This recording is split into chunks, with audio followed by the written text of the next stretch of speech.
My name is Rob Yox. I have a very special guest today by the name of Rev Ed. He does the road home. He is also a part of the Global Enlightenment Radio Network.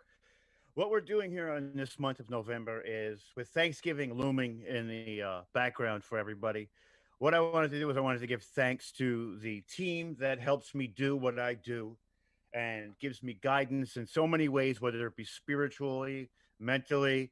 And I wanted to bring on the best that Global Enlightenment Radio has to offer. Uh, Last week we did Eric Hecker. He is somebody new who is coming on. This week we have Rev Ed. Next week we will be having Penny Bradley. With us always is Odin in the background, so he is always here. I do my show on Monday nights with Melinda, so you'll be seeing her, and this is also kind of a part of that whole thing. But with that being said, it's time for everybody to come on in, get into that spaceship, hit warp speed, and come on over to my universe. This is Full Spectrum Universe. This is Rob Yock's universe. This is where we talk facts, truth, and people's special journeys to get to where they are. This is what we do here, people. We have an amazing man here. He has been here before, but what we're going to do is we're going to catch up. We're going to have a conversation just like as if we were on the phone, just talking like we usually do. And Reverend Ed, thank you for coming on. I am thankful for you in so many different ways. It's hard to describe them all. Well, thank you. Oh my gosh. Wow, what a great intro. The road to hope, it's making its way into the full spectrum universe. I love that. Always. There you go. This Perfect. is a show that embodies Perfect. hope. We embody hope here. That's right. That's right. I'm taking that journey into the full spectrum universe. So, how have you been since the last time I've laid eyes on you, which has been a while? It's been a while. I have been absolutely exceptional. A lot of things working, a lot of things brewing in the background while we do these shows. I mean, it's been exceptional, Rev. How have you been? Tell us what you've been working on since the last time we saw you here on Global Full Spectrum Universe. I almost said Global Enlightenment Radio Network, but that's Well, yeah, exactly. Well, man, I've been catching your shows, and I've been seeing how things are just moving and grooving with you. So kudos to you. Thank you. Count me as one of your fans. Absolutely, great stuff. Great stuff. As am I one of yours too, my friend. Thank you. Always. Thank you. Now, as for me, I've been picking up some cases, especially in October. This in the fall area, a lot of people call me, and especially those from the Bridgewater Triangle area. Check it out, people. You know what I'm talking about when I say that. So yes, and there was one particular case that I handled, the Cursed Dolls episode. You'll see it on my thing, but yeah. And then the house. Did you know the house called me out? Did it really? Why don't we get into that story a little bit, Rev? Because it is an incredible story. And I know we talked about it on the phone, but for the people out there who don't know about it, let me tell you what this man does, Rev Ed. This man saves lives on a daily basis, helps people mentally and physically, like I always talk about. When there's paranormal activity of any sort, it is a stress to the person that is having that encounter. Rev Ed goes out of his way with his team and him to really take center of this and grab hold of it and wrestle this thing to the ground. When you hear this story, it's phenomenal. Rev Ed, I'm going to let you take it away because, I mean, what you guys did was awesome. Awesome. Thank you. Well, it kind of came out of the blue. Sometimes I get a feel when a case is coming, just one of those spiritual things. But there are seasons where things are quiet, and then cases just start coming. Boom, boom, boom, boom, boom, and then it's quiet again. So in this case, I got a phone call from the ladies that do the tourism of the Lizzie Borden House in Fall River, Massachusetts. But they also run a paranormal investigation as well. So they have a little team. Well, they called me because there were some things that were going on. They wanted to see what would happen if they took these dolls that had spirits attached. And they wanted to see what would happen when they put it inside of Lizzie Borden's other home, Maplecroft. Now, Maplecroft is also known to be haunted.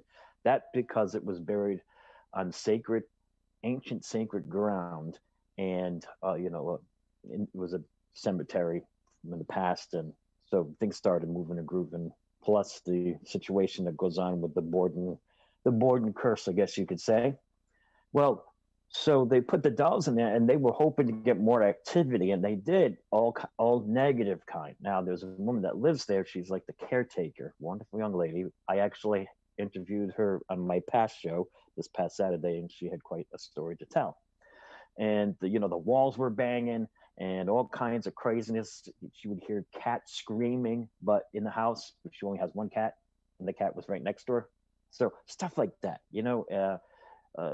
scratches on the walls, whispering, all kinds of stuff. And so, but there was a negative thing because this cloud was there, and it was saying all kinds of evil things to her. And they were picking it up. So they were like, okay, well, we know Father Ed deals with this kind of thing. So they were like, let's call him.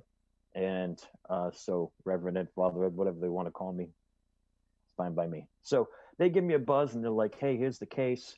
And of course, I prayed about it. And then I had a chat with the woman herself because I wanted to get a beat on what was going on there. And over the phone now, she was fine when she answered the phone, all sweet and everything. Hi, my name's Jill. Oh, nice to meet you, so forth and so on. But as soon as I started talking about the case, she's like, I think we need to stop. And I was like, okay. Now I had a feeling, because this happens on genuine cases, the person gets attacked. And the woman started having massive, like migraine headache and churning in her stomach. And I was like, yeah, this is possibly a spiritual thing. May I pray a blessing for you? She said, yes. So I prayed a blessing, a release over her in the name of Jesus. And it broke. And that was perfect, because I was like, listen, that's a sign. This is a sign to let you know that you cried out to God for help, and look what happened. Now you're free from this thing that was giving you the. So right there, that was enough for me. That was genuine. I could tell. So I was like, yeah, I'll take the case. So I didn't know that they were actually going to make this an episode of their own show. They have the ladies of the that do the tour guides of the Lizzie Borden House. They have their own show that they do on YouTube, and they featured the whole episode on me. I had no idea they were going to do that, but good thing I was wearing my Sunday best. So there I was. I'm kind of describing the things in detail. They laid out these dolls, and it didn't take me long to figure out which one was which. It just was just oof. Have you ever been in a house by yourself, and you just felt like a weird, we maybe call it a weird vibe, right? You kind of get this, ooh, something's not right. And then you find like out an that, out of sorts mojo, kind of like something yeah, that just exactly. it takes you by surprise too. You're like, wait a minute. They say, ooh, the energy was good. off. Some say the energy wasn't right. Then you find out that the people who owned the house, maybe your two friends, had a fight with each other before you showed up. So that negative energy is in the air. But sometimes you walk into a house and you know nobody else is in there, but you kind of get that weird feeling that somebody's watching you. That is a supernatural thing. Right. Also, don't be surprised if supernatural things actually happen while we're talking. Because when I had this conversation with our producer, he started hearing voices in the back. Didn't you, Jared? I just heard a smack over there, which made me turn. Okay. Yeah, it happens. That was wild. As you said that, it happened. I was like, oh, shit.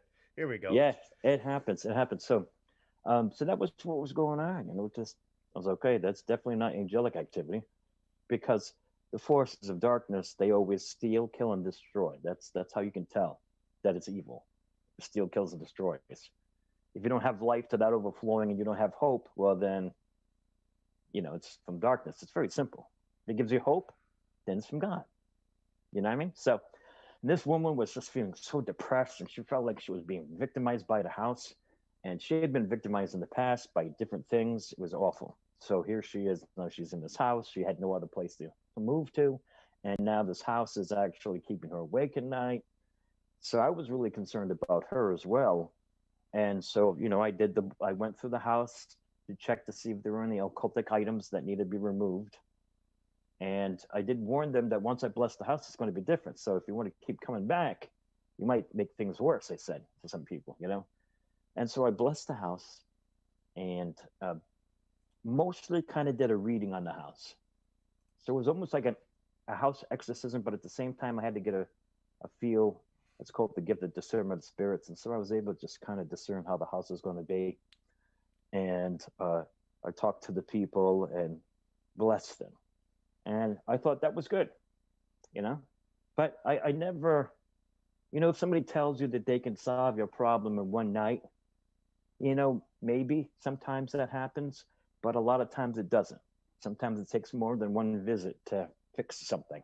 You know what I mean? Well, it So, usually does. I mean, so even if you're doing an investigation of sorts, it takes like a kid. You have to canvass the place.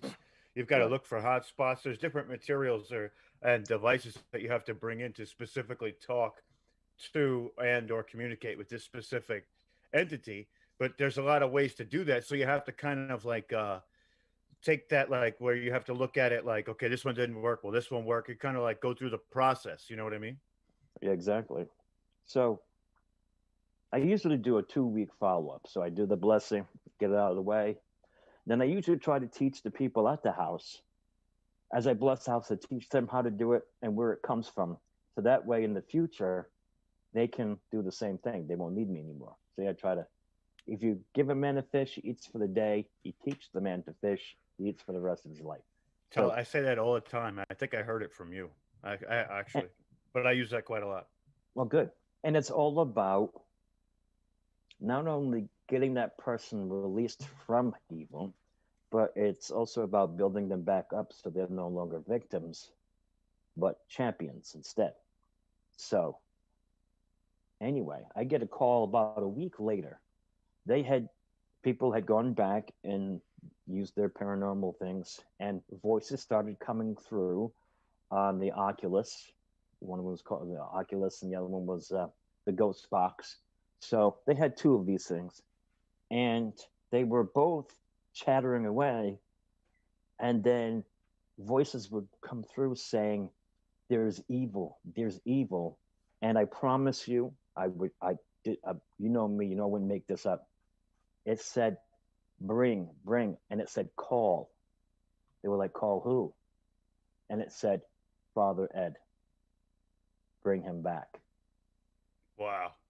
Now, that now is a story is awesome, but it actually happened. So I was called up by a haunted house and asked to come back. So, of course, I don't follow the directions of spirits, only one, Spirit of God. But anyway, I was like, okay, now that's pretty serious, because if that's what they're doing.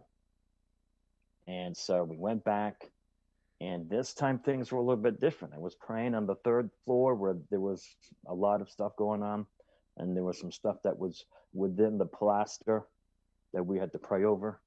And while I was praying, I was standing next to this um, chandelier.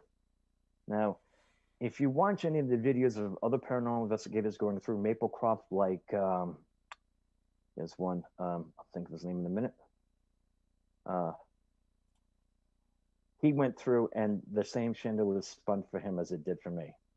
Omar Gosh, if you look up the Omar Gosh website, and he does these investigations, Omar. Right. And anyway, when it first opened up, he was one of the first investigators there, and I saw that chandelier spin just like it did when I was practically standing next to it, and I'm praying, releasing the blessing. The thing was going like this, spinning. And then there was a mist that was swirling around in the room that people were seeing. And so somebody had to go downstairs to see if there was like something burning downstairs or something. There was nothing. Right. And then there was a stomping noise. Now, I had been praying to push all the evil spirits out, right? Now, there was a stomping noise that was traditional in the house that would wake up the caretaker. This time, there was a man outside smoking a cigarette, the husband of one of the women inside the house, and he heard the stomping over his head. Now, the thing is, when he looked up, there was nothing but the night sky. He was standing. That's crazy. That's Yeah. like, that's frightening. And it's weird because like when you go into these places, they know that you're a man of faith. You're a man who works for God. So you're agitating them immediately. Now, if they're in, sometimes I want to say, maybe that's not going to happen because they're not there in that capacity or that manner. But if Mm-hmm. something is like dark and they see you, the first thing that they do is they go nuts. They try and scare you, I'm sure. They try and get at you, just to make you be hesitant to go in and instill that fear. But I know you as a person, and I know you'll put a smile on your face and go headlong right into that. You know what I mean? But keep going. Okay. Well, that's pretty much, Rob. That's pretty much it. That's the truth because, oh, it. I cannot tell you how much it bothers me when I see people. I'm not even going to say innocent people. I used to be a cop, so that actually helped in my training to do what I do now. But when I was a military police officer, I got the chance to see that there's no such thing as an innocent person. It's a person who hasn't done that particular crime. Everybody's guilty of something somewhere along the line. But that I'm not being pessimistic; it's just being real. Right. So Well, now we're that puts human. everybody We're all flawed in some way. right, So which qualifies everybody for grace and for mercy, right? right. So therefore, I try to be as merciful with everybody as I can because I'm just as guilty. Well, let's put it this way: if you're a Yeah, person who never has to ask for forgiveness, I'm never going to trust you because there's something fishy about that. there is. There's something else going on there, whether it be paranormal or not. But if you see yourself in the light world, you never have to ask for forgiveness from your higher power or anybody. Hmm. Then then you're maybe not working for the same side that I am, and I'm going to be very leery about you. Exactly. Plus, not only that, but I can't trust somebody who thinks they know everything. I know Well, that too. some of my colleagues are like that. They think they know everything. So there is no way I'm going to be going to them for advice on anything. Because if they can't admit that they are in error somewhere, then Well, I'm not going to judge them. doesn't that also come with like a closed mindedness because they're not willing to expand their understanding of anything? They just think that however they see it is absolutely right. And it's kind of crazy because I encountered somebody yesterday after my other show saying that, something along the lines of because that they feel a certain way, that they're the one that should be able to dictate whether things are fraudulent or not. And Hmm. I'm like, well, that's naive. One, Right. that's okay. I get you're under the basis of science, but there's a lot of things out there we can't explain that science can't explain. So if you're going to stay within the realm of just being like literal science textbook kind of stuff, you're not living your best life. One, and you're not understanding everything you could possibly understand. You're Hmm. literally just letting all that stuff fall away, calling it fraud. Meanwhile, you're a person who had some kind of uh, a paranormal esque extra embodiment kind of experience, but you're going to sit there and judge others' experiences because they may be different from yours, and or because you see it from a science point of view. Like I don't understand how you can do that. Right. But go ahead. I'm sorry, that was like off tangent. No, I had to let no, that out, no, but no. That's the because I'm sure problem. that person is still watching too. But and I have no Okay. animosity towards a person. I just think them ignorant and naive just to see it in that mindset all the time and not being able to objectively open your mind to other things that you might not be able to explain. You know? People have to realize that there's a big world out there. And some people do not have the capacity to go beyond a certain level. And that's fine. For instance, my parents, they're wonderful people. They are blood descended directly from the Mayflower. Okay. So they are about as Americana as you can get. They were farmers up in upstate New York and the whole thing. So they went to the Methodist church. They grew up in the church. They're not religious, but they go to church every Sunday, as every good Christian does. And they read, and maybe they'll pray a little bit when they get home throughout the week. But that's about it, and that's where Jesus is for them. Mm-hmm. But if I sat down and I said to my dad and my mom know that I have the ability to know things about people. And that took a while for them to kind of catch up with me, but they could see that it was true.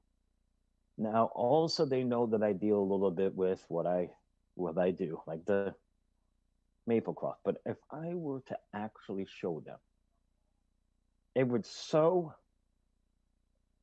no, they're not ready for that kind of thing. So there are people at different levels. It would rip their reality apart. It would make them. It really would. It would And make them feel. And you know what? Not saying that like that. This person maybe is finding comfort in something that they can read, because if they were to open their mind in this capacity, or to for this, an extra understanding of things that may not be noted to a science textbook, might rip their world apart and everything that they've worked for the last 50 years. It may act, exactly. they're finding that comfort. So, and it's crazy you said that too, because after I had this interaction, I actually, I pray, whatever anybody thinks they can think, I prayed for this person to, for my higher power to show that they could see this extra knowledge of things, to open their mind, because I want to help this person not fight with them. And the way I went about it was non-confrontational. I asked questions. At first, I was taken back, like, you know what? This is crazy. Like, how could you even? And it was commented on a live that I just did with somebody else. So, and then when they answer me, they say, "Well, I didn't mean for it to be confrontational like that or come at you like that." But why would you sit there and put it on a live that or an episode we just did, if you didn't want others to see that in contradictory to what we were saying throughout the episode? Right. So I don't understand, but it's not confrontational. But it's not confrontational. Right. It's like, come on, man. Like, I'm not an idiot. Like, I see what you're doing, but at the same time, you know what? This person has had some problems recently, so there might be reasons why this person is lashing out in that way, and I prayed that they would find peace in themselves, and hopefully the ability to expand their mind to things that they don't fully understand, and that they would be comfortable with that. That was the best I could do. And I know you're saying that not because you're saying it to a rev, making yourself look good on the radio. I know that's actually, I can attest to your character, knowing you as I do, and that's what you would do. So that's a good thing. And I try to be a better person every day, man. It really is important to me. It really, really is. And especially with the tumultuous times that we're going through now, I feel that finding your higher power, whatever denomination it may be, is in your best interest, because we need to cling on to that hope that there is something better for us in the future, and or once we leave this body and this vessel. I want to truly believe that in my heart and in my mind. So I interrupted you, but go ahead, Rev. I just felt like I had to get to that. No, I'm sorry. That's okay. You're the guy I go to with that kind of stuff, because you keep me level, and I had to express that. So. And what kind of guy would I be if I didn't let you talk on your own show? Well, I mean, I'm interviewing you. I'm supposed to be asking you the questions, But go ahead. Let's get back. And yet you're giving me all kinds of great information. That's good. I keep that in mind. In my little black book of all your naughty sins, I'm going to keep a hold. I know you do. It's okay. When I confess them to you. So we're ready. I'm a mob priest. What do you want from me? That's it. So let's get back to the Lindsay Borden. That's it. Let's get back to the Lindsay Borden house. Let's get back on track. Let's digress back into the meat and potatoes. I'm actually going to ask them, because the caretaker is going to be leaving. She has to move out. So that leaves the space open. And I was thinking to myself, I would love to take some time and stay there for a week or two. And since I have been a blessing to the people who actually run that house, the odds are I might actually have a chance to stay there. And then maybe do a show on location. But we'll see how that works. That would be epic. God willing. I did pray. Yeah. Yeah. So, I'm trying to think of big things that my audience likes. And I know they really liked her. I mean, she was on for the whole show and people were calling in. We had one caller from the UK asking questions. So that was awesome stuff. That's awesome. But the reason why I bring this out, why I want people to see it, is not because I want to prove to the world that demons exist. And I'm not here to prove if there's an afterlife. That's not my job. All I'm doing is bearing witness that there is a higher power, and that power is real. And my job is to empower those people who want it, so they can do the same thing. That's all. And I've seen amazing results. That's So, one, and honestly, that's one of the reasons why I love talking to you about these spiritual things because you are a man of God, but you're a clergy, but not of a specific denomination, and you have studied in so many different types of religious backgrounds that it's your knowledge of this stuff is so broad and so general, but it can yet be so specific at the same time within those facets of generality, and it's eye opening because you're not the normal type of clergyman that you would go to. You're a lot more open minded, and you can find these facets about that person and tailor what you're talking about to that person. You have this connection with these people, which makes it so much easier to be open and honest and truly bring to the table what needs to be said. And I that to me is remarkable in so many levels. I try to think of myself as somebody who can connect with people on a very good level and not a and you superficial do. level, on a deep level. And Hmm. I think that's one of the reasons why we get along so well is because we're both like that. And we Yep. respect what the other is saying so much that we stop and think about what the other has said and says, wow. And even after the conversation, hours later, I'll be like, you know what? That makes sense. That makes sense. My mind reels around these things. And I Yeah. just want to thank you for that. I mean, you're like one of You're my welcome. spiritual rocks out there that I can go to. You know, when we You honor first me. met, Thank you. when we first met, I felt like there was a distance between me and my higher power, and now I feel like I couldn't be closer. And that Good. was because of us talking. So And that's that. Thank you, because that's my goal. That's my mission. So thank you exactly. for that. Of course, man. Of course. I And only I've speak the told some of truth. my other clergymen. Sorry, go ahead. You were saying? No, I only speak the truth, man. I have nothing to hide. I don't Yeah. say things to sugarcoat it or to look good. If you don't like Nope. what I say, then it's tough for me to be that way. So, and my I'm face, the my same way. face says it all. My face will tell you whether I'm being facetious or not, or whatever the Right. case may be. So I can't do that, in the interest of putting out good quality material all the time and speaking my truths. I never knew that with the prophetic side, me knowing things or me seeing things to come sometimes, I never knew that I could fit it into what I felt this call to, being a minister, being a reverend. And so, reverend is the same thing as being a priest. It's like being a pastor. It's all the same title, just different denominations called their clergymen different names. But Right. alas, in the end, I serve Jesus. That makes me a Christian clergyman, I guess you could say, sort of. So prophetic exorcist, I guess you could say. So I add a little bit of both to everything. And oh my gosh, the myriad of information that comes in. Sometimes, at least when I first started, it wore me out after a case. So I had to bring an orange or orange juice with me after each case and drink it because I had to get that energy back. It was amazing.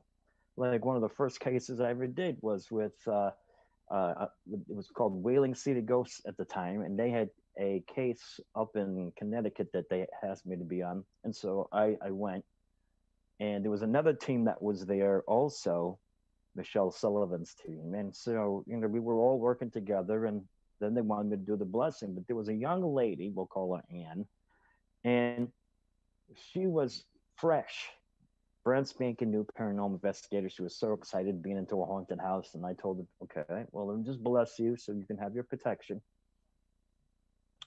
And she said, no, that's okay. I said, all right, because I don't force the blessing. If you want it, fine. If you don't want it, okay, that's not up to me.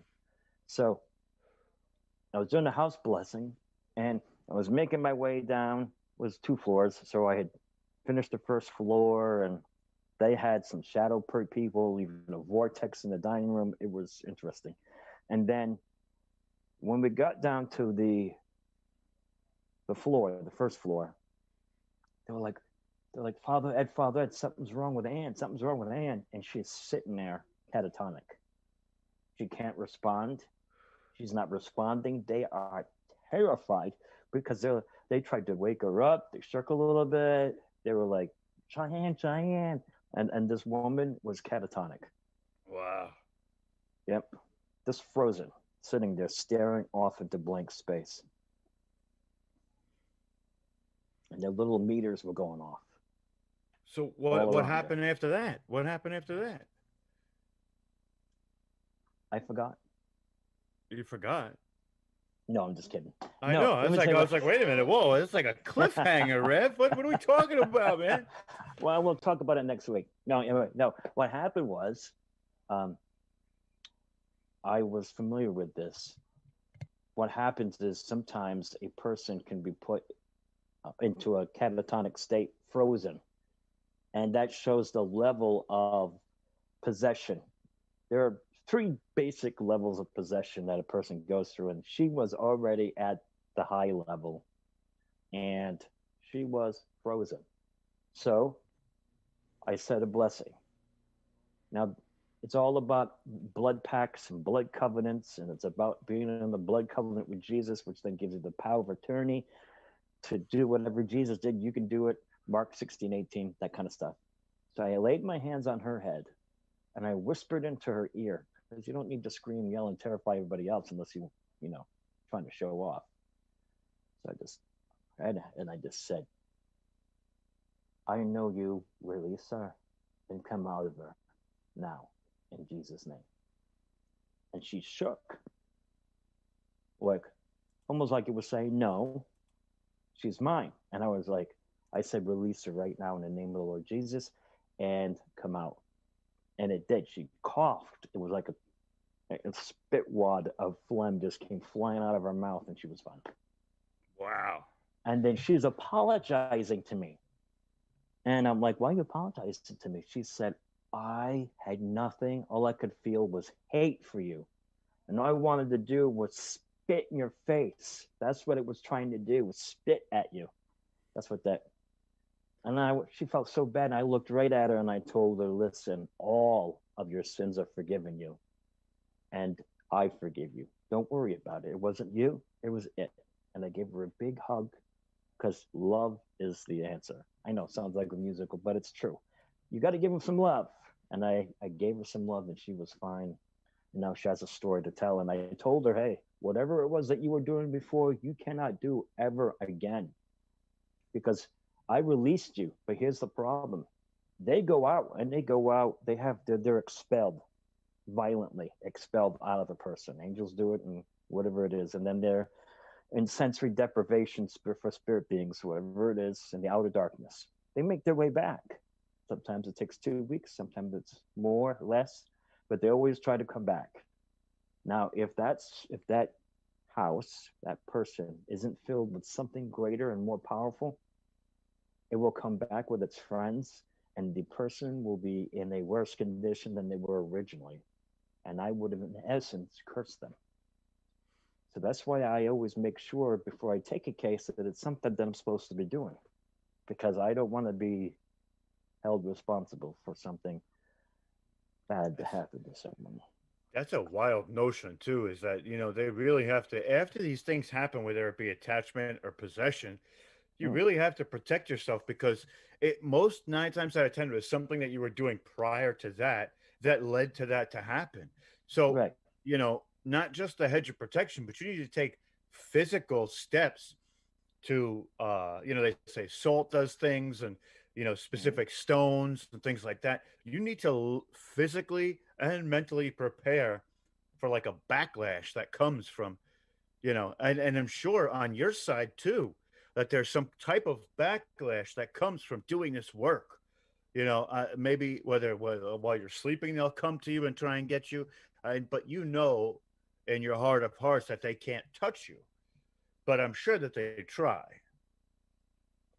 When uh, when I first started, I'll tell you, yeah, I had gotten my head full of cockiness when I first got ordained, Hmm. and in my neck of the woods, if you wear a collar like this, they practically it's wow, because it's a largely Catholic population that's in this neck of the woods.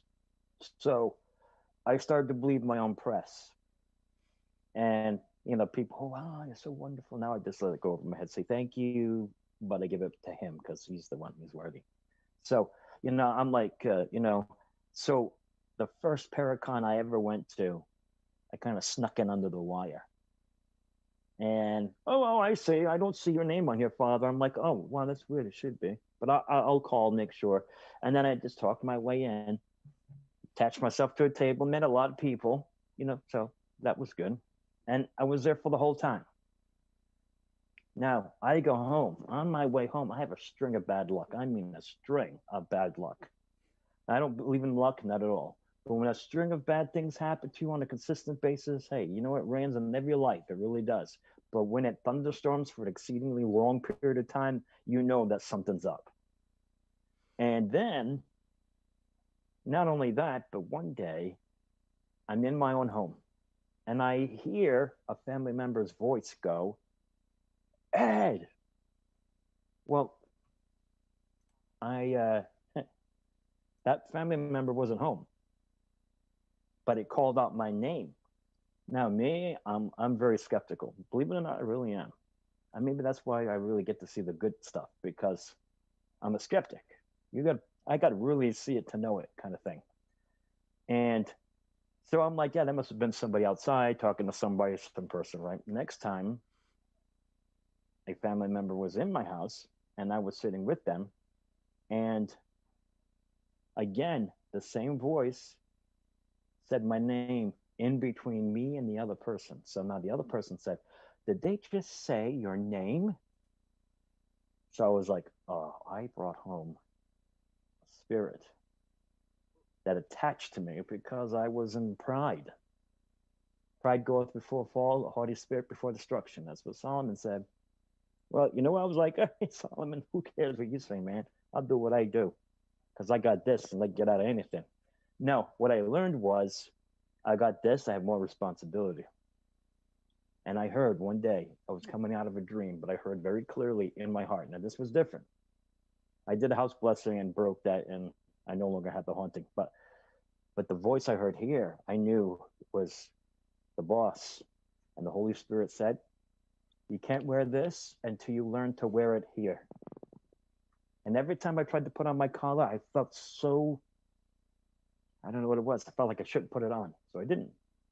This was for almost a year. I didn't put it on. But then I was in the Army. And I wound up in a place where I had to help a bunch of guys. And I did. Ended up helping them. And then one day I just felt like it was okay for me to wear my collar. So I wore my collar, had peace with it and everything. And I went the whole day helping people and really wearing my collar that I hadn't worn at all.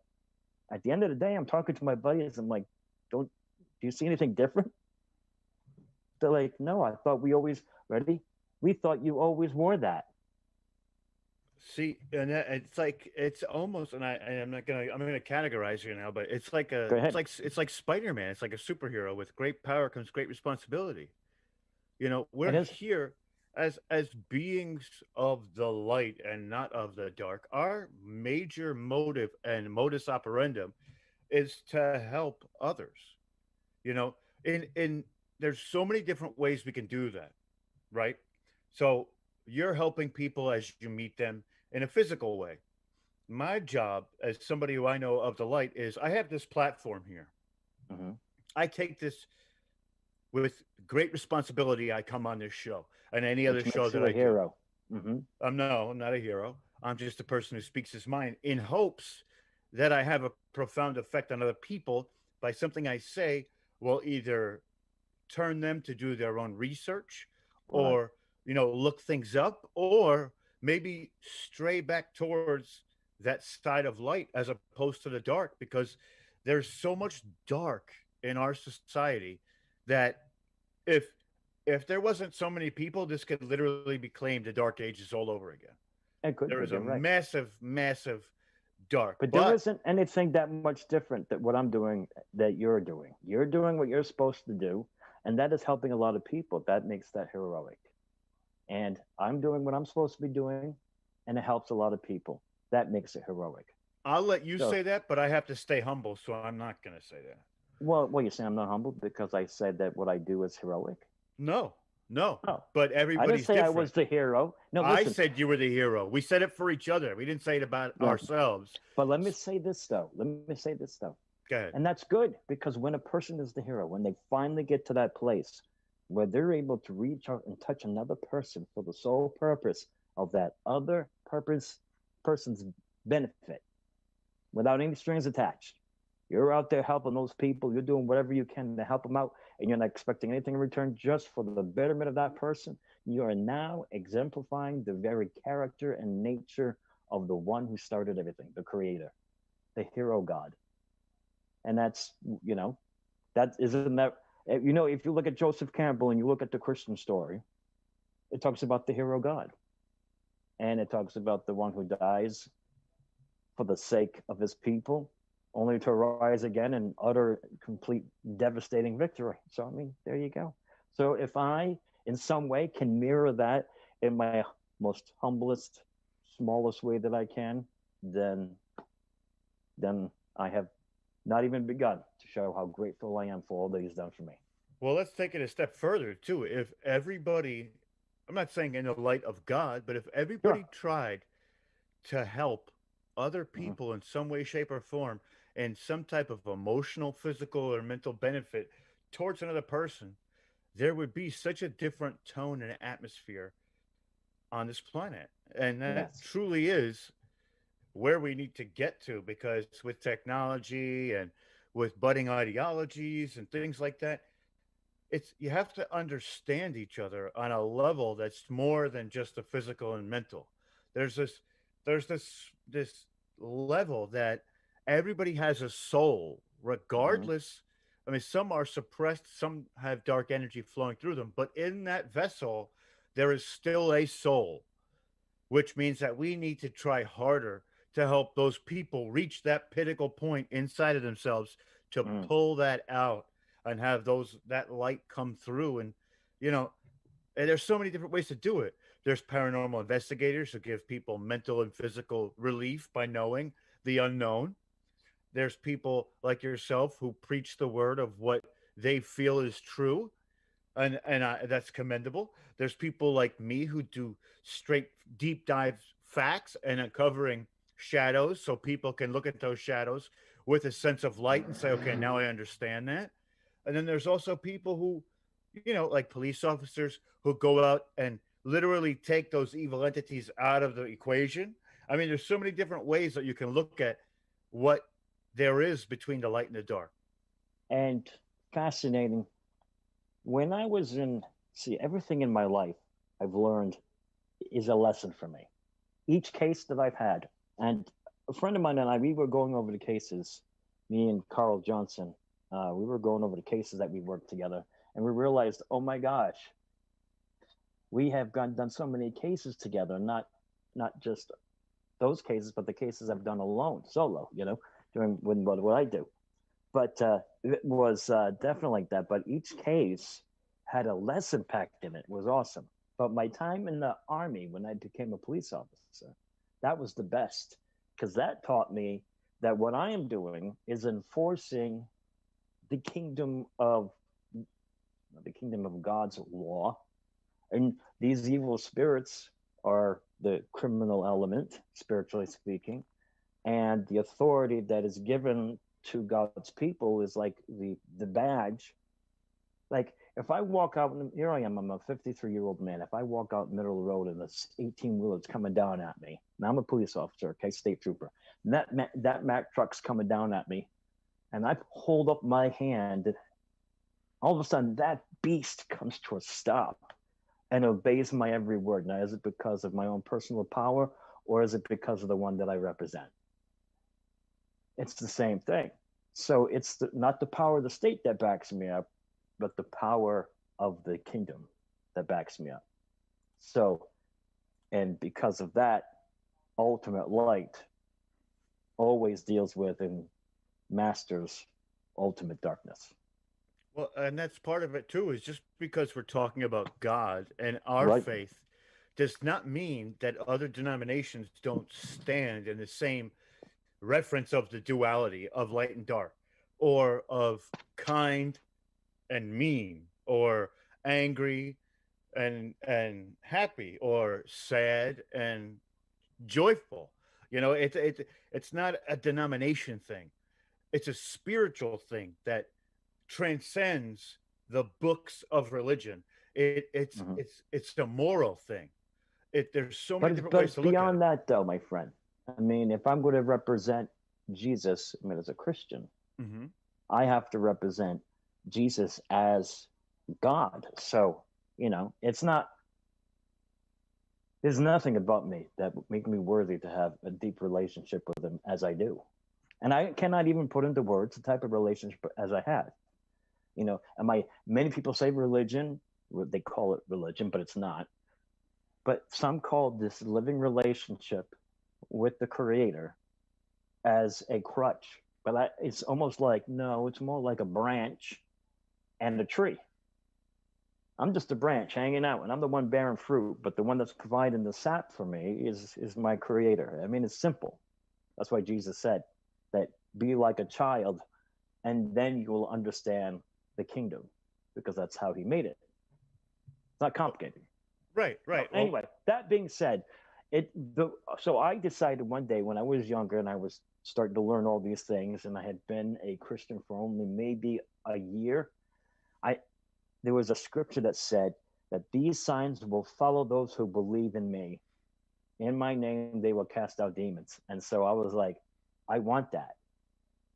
I've experienced demons before, but to have power over them, for me, my perspective were demons were very powerful. The devil was supremely powerful, and I was always the one under their thumb until I saw that. And then one thing led to another, and I ran into my first few cases. I think one of my favorite cases is the case of the Jamaican demon. You want to hear that one?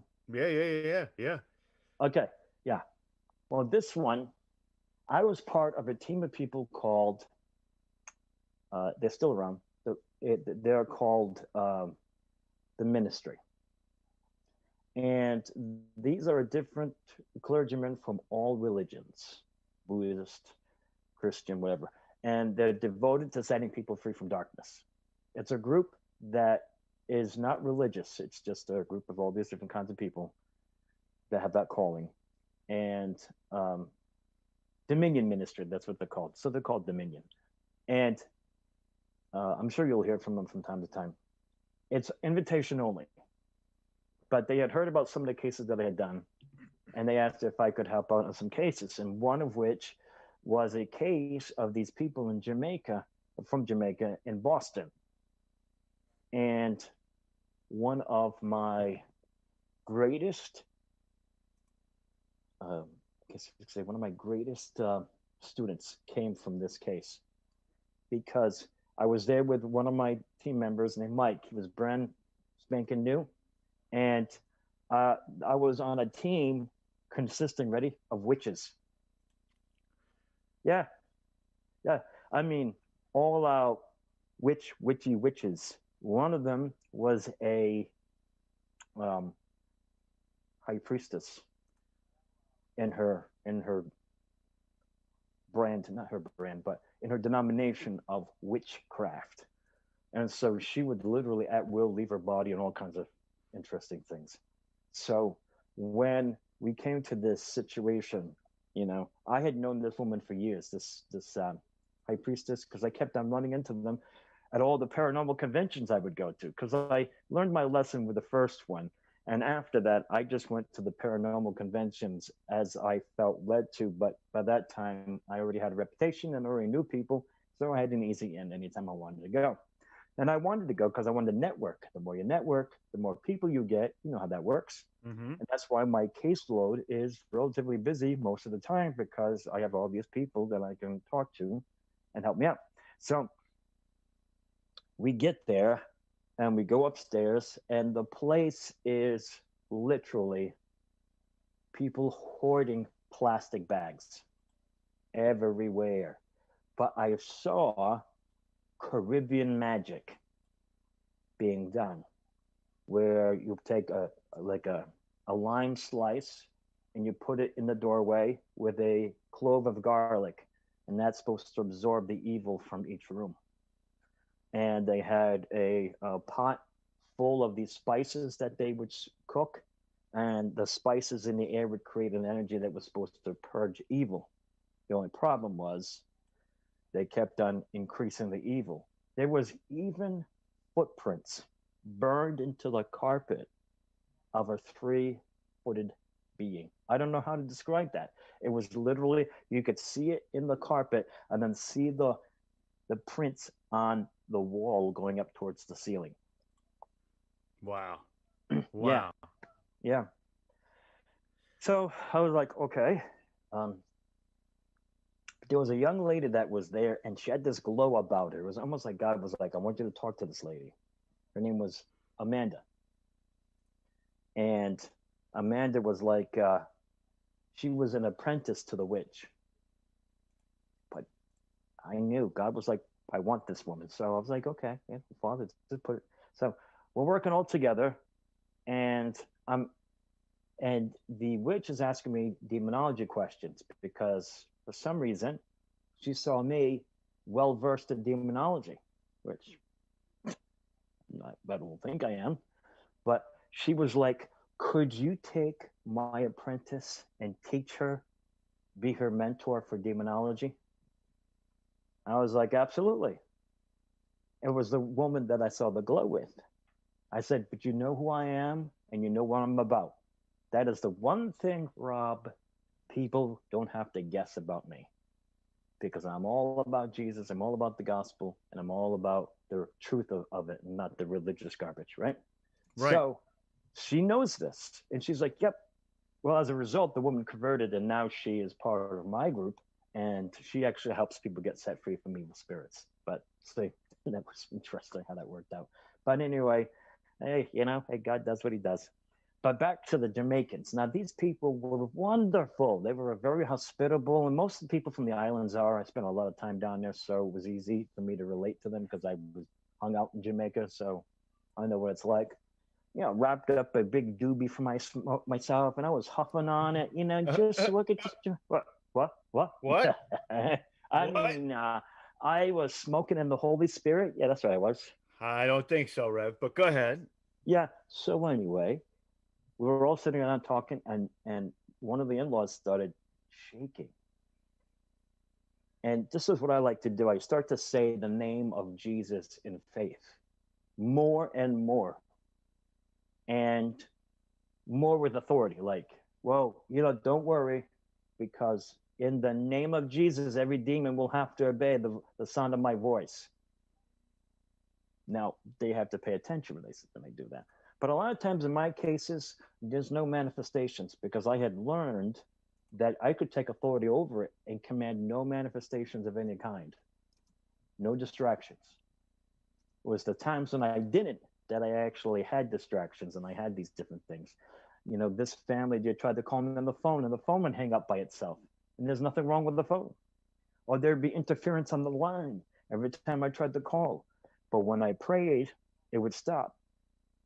And that told me, okay, well, obviously it's not the phone, so it must be a spiritual thing. No problem. So I'm one of those guys that is, hey, if God said it, I believe it, and that settles it. And then I see the results corresponding. So, make a long story short, I'm starting to mention the name of Jesus. Good question. I like that one. I had to ask it. I had to. Hey, Daryl, outstanding. Why didn't you just come in and ask it, Daryl? Yeah. Well, damn, I'm sitting here and I'm like, this thing has got me a little shaken, brother. So I know that. Well, I'm not even done yet. What this is? Wait till you see. So Go ahead, Rev. Right? The lady starts screeching. And she starts running through the hallway trying to get away from me. Now, the witch is thinking it's trying to get away from her because of her huge magical powers or whatever, but it wasn't. It was actually trying to get away from me because it kept on saying, get away from me, but looking at me. Get away from me, get away from me. And I was like, I'm not here to hurt you. I just want to talk to Natalie. Just want to talk to Natalie. No, you can't. Natalie's mine. You can't have her. Or I get this one too. You are so weak. We are powerful She's mine. You can't have her. Wow. Wow. Or you're not powerful enough to help this person. We know you. Go home. Stuff like that. Try to bring discouragement. Now, had I prayed originally and told the thing to be quiet until it was time to come out, I wouldn't have had to pull up with this. But here's what I said. And it surprised some of the people when I said it. I said, you're right. You are right, demon. I have no power to cast you out. But Jesus does. And he told me to tell you to get out in the name of Jesus. And it was, and she dove into the trash trying to get away. Wow. I mean, I never saw anything like that. It was like this woman, big, full-bodied goddess of a black woman, running and diving into the trash trying to get away. But it wasn't her, it was the demon. And I was praying for the angels, Father, please send the angels. And the woman's eyes got huge. And she said, no, no, no, no. And then, boom, she was free. And then she was like looking around. She was crying. And of course, we gave her a hug. We're like, hey, it's okay. Drink some water. You'll be all right. And she had some sicknesses and she was healed. Because a lot of times sickness is actually brought about by an evil spirit. Wow. So, yep. Wow. Yeah. Not my scariest case, but but that's enlightening on so many different levels on how. See the lesson? Yeah. Yeah, like they're subversive. They'll do anything to discourage you, which is just like life. You know, if you look at it like life, things will try and push back against you. It's not like it goes with that saying. It's not how many times you get knocked down, my man. It's how many times you get up and bum rush whatever's trying to get to you. Exactly. I mean, bum rush it, full head of steam, break through the walls. Now, I want to do something real quick. Balboa. Yeah, go ahead. I want to do something real quick. Daryl, you're in on this too, okay? I'm going to say, right? I am Global Enlightenment Radio Network. Our Global Enlightenment Radio Network is, and then you're going to say, Reverend Ed, it's me. Daryl, you're going to say it's me, and then I'm going to say it's me. Because we are the trifecta. We are not the only ones, but we are the trifecta of Global Enlightenment Radio Network, and we should clip that and make it into a commercial with every host that we have saying that afterwards. It's me. Because we are a force, and we are a group. We are a family. And we will change the minds of many people out there. We really will. So let's start it right now. Okay. What is Global Enlightenment Radio Network? It's me. It's me. It's me. Damn right. And Daryl, this is basically November, Thanksgiving, and you should be here through this episode for at least the last hour with us because we're giving thanks to the family that we have with me, you, Rev, Penny, Katie, Eric, Melinda. We have everybody, and this is what I wanted to highlight this month is I'm thankful for being a part of this great collaboration and family, and I want to spotlight every host on the network, So, like I said, next week is Penny. We just did Eric, who is coming onto the network with deciphering me, I believe it is. Melinda, I do shows with her all the time.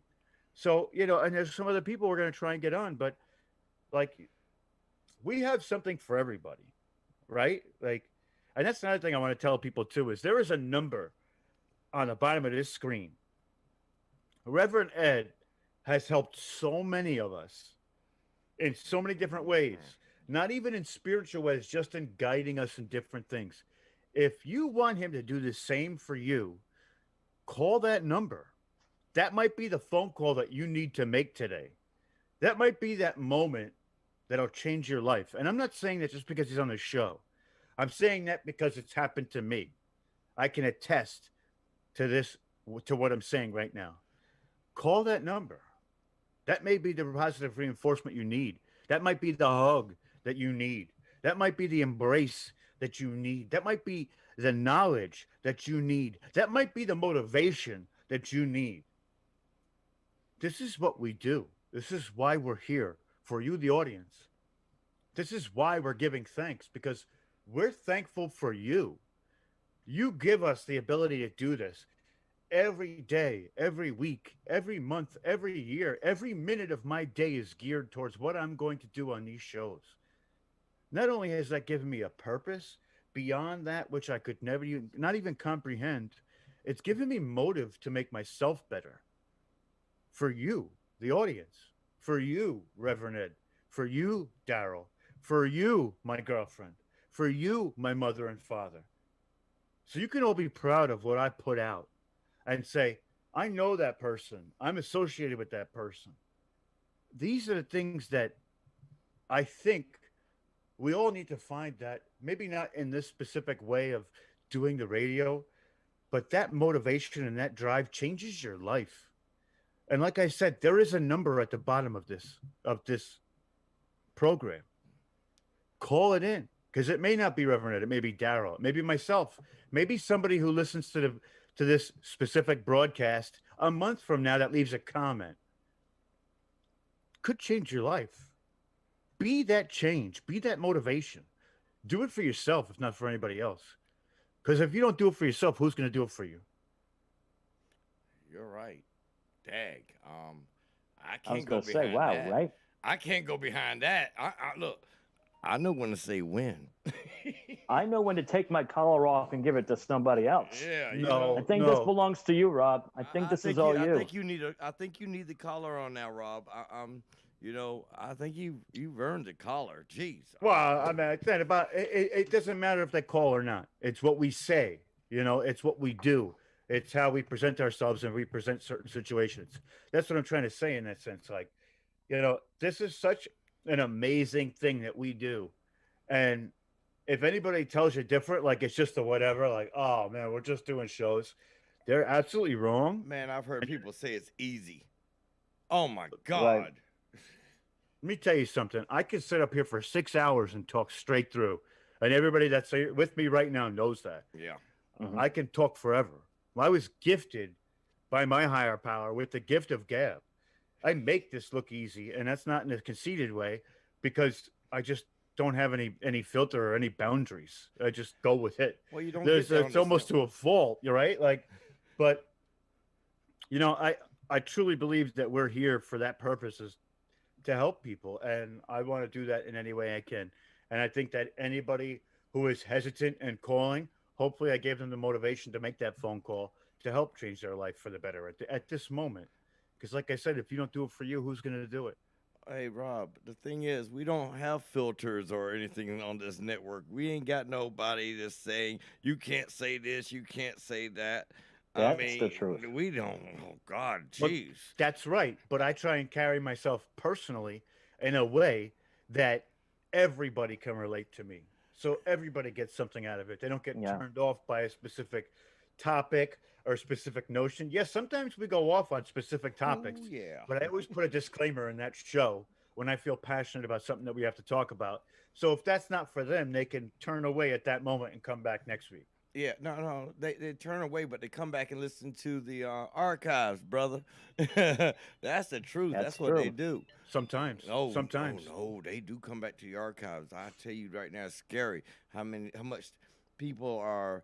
They neglect the ability of listening to the show at first because Mhm. it's against. I don't believe in that. You know, No, and then they come back and they're like, hold on, I actually heard what he said. It But that makes might be for the sense. better because the initial right. reaction sometimes is like oh man. And then when they're a little bit less aggressive, they come back and they absorb more. Well, Right. you're right Now, about I that. didn't even expect to be in the angle that I'm at right now. I mean, in the short period of time that I have been on here, I've already read you. I've already read Daryl. I've already read Ramona. I've already read Daryl's mom. And it's just like, wow, it's like there's all these doors are opening up, and it's like, and it's the one thing that I refuse to do that my fellow colleagues have told me to do, and I've ignored it, and that is, I give everybody love. That's it. I love you guys. I do, We and love you too, Rob. and there's no judgment in love, and I think that's why people listen, because I'm not here to judge you. Oh, by the Too much. way, I found out when I went to most cases when I ask people, I'm like, well, have you talked to your pastor or your priest? Because listen, even within that particular network of clergymen, people can get jealous. They think Mm-hmm. you're trying to take over the ministry. So that's why I always ask, did you talk to your priest or did you talk to your pastor about what's going on? And then they would say, uh, um, okay, well, yeah, anyway, so they would be all judgmental, and they'll say, "No, no, my pastor just laughed at me. He didn't believe." So, Reverend. so you want me to talk about prison and drugs? Well, Well, I've never been to prison. No, oh, no, no, no, no, no, no. Reverend, I just got one quick thing to say. If Yeah, I don't understand where people believe, I'm gonna let that one go for 30 seconds. I was Prison and gonna say, what drugs. do you want me to talk about prison and drugs? I'm like, what? Hell, Sorry. I'm sitting there like I'm just gonna let that one make it. Reverend Ed went on his tangent. I mean, the thought that I always think about is what others have said about their networks they were on. They've Mm, always been controlled. They always had somebody tell them what shows they can do, who guests they can have, or whatever it is. exactly. And That's why I keep asking those questions. Yeah. I mean, it's you. My statement is, it's your show, right? And you can look. Yeah, It's this you. is my show. It's your show. That you can have the guests Right. that you want. If you want to have Henry Winkler, drag him out the grave and bring him on the show. Go ahead and have him. If he talks, good. If he doesn't, who cares? I'm going back to my question. Does a manifestation mean that a demon is getting ready to flex its power? That's the question I have to have answered, Rev. And I was going to answer that. Thank you for reminding me. That's right. I Excellent forgot about that question. question. That's a great question. The authority of Jesus always trumps demonic power Oh, every time. Trumps. Trumps. I like the way So, you said that. right. Yeah, yeah, you like that? I like that. However, the one thing demons love to do is flex their supernatural power.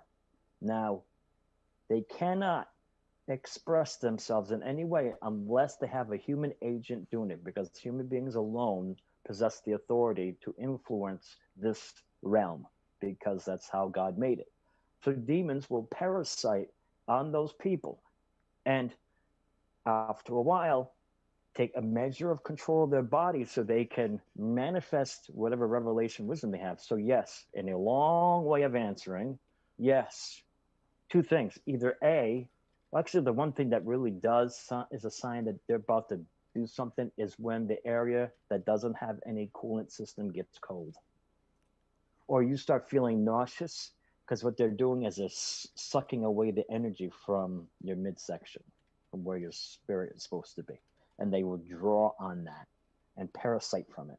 And that's why the batteries drain sometimes. And they do all of that so that they can manifest. But a lot of times they deceive. They only do little knockings and scratchings because that's about as far as they're given permission to. But when people say, no, these spirits won't hurt you, yes, they will. They have the capacity to bring great harm. Yes. That's So, wild. And they siphon that energy from you, mhm. which in turn, like we always talk about vibrations, right? And bringing your vibration down. Yeah. That's actually giving them the access to do that. When you stand in the light and raise your vibration, that will never that will never happen. You won't let that be able to happen because they won't be able to feed off of you like that Exactly. when you can manipulate your own frequency. And that's such a big deal that people don't realize that. And it takes work to get to that point where you can raise that up Hmm. it's through meditation, through prayer, through different resonations of frequencies that you can listen to. There's different stones that can do that. There's so many different ways to get that to go up that it's so important that people don't realize. Not only that, they say what you think manifests itself into reality. So when you're raising that frequency, that manifestation also is more likely to happen because you're Hmm. tuning to the universe. You're tuning to what the sacred soul of the entire planet is. And Hmm. it manifests in a way that that it may not be right away too. And remember that when you ask for things in that manifestation, it may not be like that. That Mhm. doesn't always happen. It could take time, but there's a road like the road to hope that But gets right, there. and the perspective that I try to help people with is so many people feel like they are under the grind, where you reap what you sow, and it's like this slavery, lack of a better word, slavery to sin. Like the more they try not to do something, they end up doing it. But if you change their awareness, you change their vibration.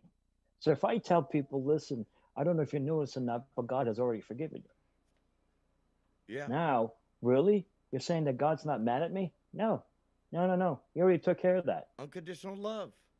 Unconditional love. And when I start telling people that their karmic debt is paid and that whatever guilt that they have no longer needs to be there, that the loving creator has already dealt with their problem, and all they need to do is receive it. Then what happens is, with the increased awareness that there is no more separation between them and God, then comes the level of manifestation of power in their life and insight and enlightenment, I guess you could say. And with that comes the benefit of having what I like to call Holy Spirit mosquito repellent. Because now that you are walking in that resurrected life, you pass from death to life, and you know that you are one spirit with all there is, with God, then the whole idea of demons attacking you and all that kind of stuff fade to the back, and you realize that these are less than nothing, and you no longer are afraid. And then you'll be like the woman who's the caretaker in the house, who used to be the victim. After I sat down and talked to her and kind of helped her realize some things, now she lives there, and every time even a little manifestation shows up, she tells it to stop, and she realizes that she's the one in the power. So she went from victim to victor, just because she chose to believe the truth, that the the burden's over, the burden's Right. gone, Right.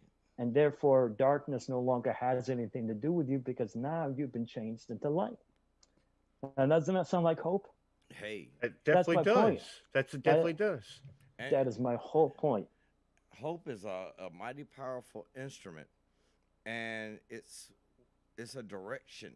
It's a way of being in more ways than one. It's like a living force. Hope can get It you. is. Hope can get you over that mountain when you're hungry, tired, and thirsty, and exhausted, That's true. and it can make you crawl through that desert too with a full pack on. Mhm. Exactly. And I've done it before, and hope will make you Yep. lift somebody up that's 3 times your body weight. Been there too. Uh, Yep. oof, that boy was big. But you know something, you bring back memories. I mean, my statement in life is simple. I have a lot of hope for everyone out there. I have a hope that everyone out there will come to the point of negotiation in their lives. And like I said, negotiation, you got to negotiate your life first. You got to decide what's best for it. That's a negotiation in their life that can actually allow them to open doors that they have never wanted to or could open. I mean, here's an example. Uh, Years ago, I was in radio, and I mean, was so mad. I told people straight up, look, I was in the Navy. Man, I whipped people's ass on a daily level when I was at bars. Okay, does that mean I'm a bad guy? Hell no. Hey, one time I was in the military, I'll never forget. We got dropped off in oh God, we were in the Philippines. Man, I've seen so much. It's enough.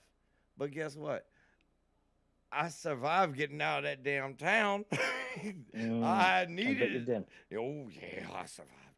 Um, it was tough. I mean, there are people that don't like people around the world, regardless of whether who they are, or and it's not about race outside this country. It's about what nation you're from and what they think they can get from you. And when I look at hope, I hope the world finds peace within itself. And that's all I care about. I mean, I want a generation, a world out there, a life out there that's safe for Reverend Ed to say, hey, you know something? I want to go to North Korea. Or I want to go to Vietnam. And I want to just take a tour and lay hands on people and pray for people and get those other demons out so they can't come this way. Mm-hmm. I have a hope that my man Rob becomes one of the biggest hosts out there. Oh, yes. And I mean, hope so too. I'm not gonna lie, I hope so. But see, the hope is what we have. It's up for you to walk that path. I cannot walk that. That's where it gets crazy. Is that, that's where you have to drop the victim mentality, pull up your bootstraps, take it for what it is, and push forward. And that's one of the things that with somebody who's an immigrant that comes to this country, that hope is their reality. Yes. So they come here not to play a victim, but to get ahead. That's and right. If we could take a page out of their book, it would benefit everybody. The people who are out there saying, woe is me, this and that, this and that, and not trying to better themselves in every which way and shape is disservicing themselves. Nobody else, yourself. That's right. Well, think about this. There is a spiritual principle that you're talking about. We as human beings are very powerful because we're made in the image and likeness of our Creator. That's why we can visualize things and manifest things. That's just that law of attraction. Well, who do you think was the one that put it there? So we have that. And what is hope but something that you're putting your hope in, a vision. So whatever you hold in your heart as your vision for your life, that one day you'll be a great great radio host with your own show, and that you've already put in 30 years into radio and broadcasting, and you see that as your vision, you will rise to that level because that's what you hold. A person never rises higher than the level of the vision that they see themselves. So if you're giving them something that is divine, then now the vision that they hold in their heart is the vision of nothing less than the Creator of the universe. So they will rise to that level. They will rise to that level of awareness where they have peace, they have rest, they can have that place of joy, even though what may hit the fan, they still have that sense of positive mental attitude and emotional issues. And then they can see other people who have been afflicted demonically or whatever, and they can go, wait a minute, I'm light. Darkness and light can't be in the same place. Let me give you some of this light. And then they are lit up, and so forth and so on. So, well, that's just it. That's why when I talk about it, I say when, not if. It's a right. win. That's right. true. I know in my heart that I want to be syndicated on hundreds of stations throughout the AM realm. You know what I mean? Mm-hmm. That's my Absolutely. dream. That's what's going to happen. Yeah, we can't have you on FM. No, not. I talk too much for FM. I would just be one of, WKPA, let's do this. Yeah, we're going to get to the next song here. It's Justin Bieber, Lonely. Awesome, Bieber, Yeah. Lonely. I like that one. Yeah. That's not for me. I'm the guy who has to speak what he's thinking. And You're not into spinning the stacks of wax? no, I mean, if I had to, I would, but I would yeah. think that my opinions would hold more weight and water than just playing music. I would hope that at some point. Has anybody Well, ever exactly. I was going to say, has anybody had one of those gnats fly around them and they pick up the lighter, want to burn its wings so it can fall down? Oh, I'm sorry. That was the other side of me. It just came back out. Yeah, whoa. You're getting destructive, bro. What do you mean burning off the wings of an animal? Burn the wings off a gnat. Got him. Okay, buddy. Okay, I got him. And how long have you been feeling this way? Well, Have you been hearing any voices? Let's get into a session here. Daryl, tell me. Well, Tell me, how long have you had these destructive tendencies? Well, since I was in the military, I came out and I didn't feel like I was associated with anybody in this country because they didn't understand me. Doctor. I'm going to tell you right now, you're not alone. I'm not We alone. understand you. You got alcohol? As your Odin, I am your Aries to the Odin. Yes. We are two deities that come through at a crazy rate.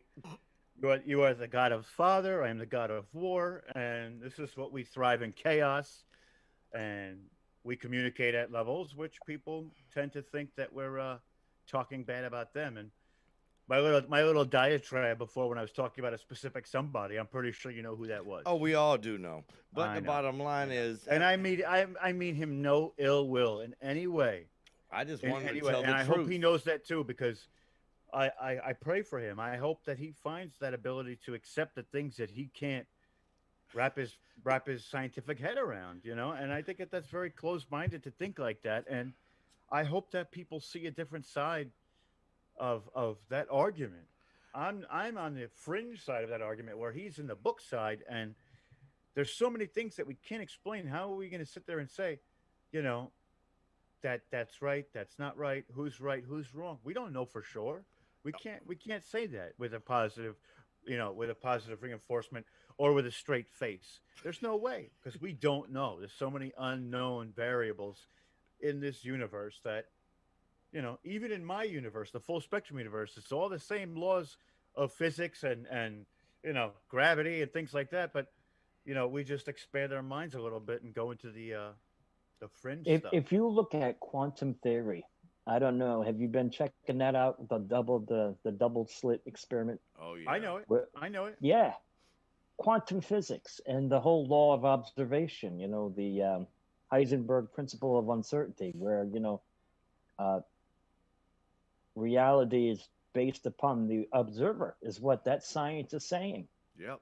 Right. But I couldn't see. But I already believed that long before I heard science say that, because when the scripture says, don't rest your knowledge on that which is seen, but on the thing that which is not seen, because the thing which is seen changes all the time. And it talks about how you can change things. Like when Jesus talked about commanding mountains to move, he was being literal when he said that. I'm Well, like, right. okay, I'm And on here's, board with here's that. something to back that up too, Rev, is that life is your truths are dictated through your perception, right? Correct. So if my perception is different from yours, and you're going to go ahead and say something like, well, that doesn't make sense to me and that's not right.